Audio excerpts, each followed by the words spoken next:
ایک دن حضرت موسیٰ علیہ السلام اپنے قوم میں خطاب کر رہے تھے۔ ایک شخص کھڑا ہوا اور سوال کیا، اے نبی، علم میں سب سے زیادہ کون ہے؟ حضرت موسیٰ علیہ السلام نے کہا، میں سب سے زیادہ علم رکھتا ہوں۔ تب اللہ تعالیٰ نے فرمایا، میرا ایک بندہ ہے جسے وہ علم دیا گیا ہے جو تم نہیں جانتے۔ حضرت موسیٰ علیہ السلام نے دعا کی، یا اللہ مجھے بتا دو کہ وہ کون ہے۔ اللہ نے رہنمائی فرمائی اور حضرت موسیٰ علیہ السلام ایک ساتھی کے ساتھ کچھ کھانے اور ایک چھوٹی مچھلی کے ساتھ اس بندے کی تلاش میں نکل پڑے۔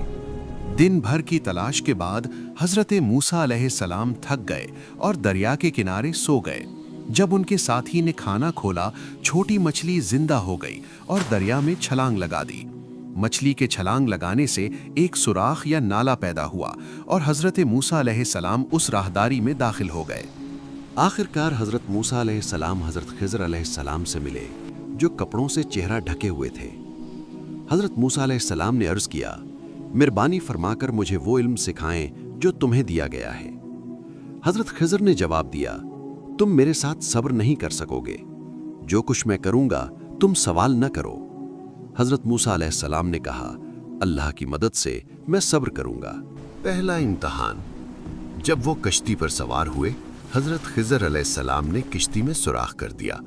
حضرت موسیٰ علیہ السلام حیران ہو کر بولے، یہ تو نقصان ہے۔ پھر وہ ایک نوجوان سے ملے جسے حضرت خضر علیہ السلام نے قتل کر دیا۔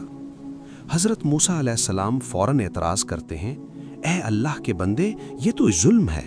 آگے چل کر وہ ایک گرتی ہوئی دیوار کے پاس پہنچے۔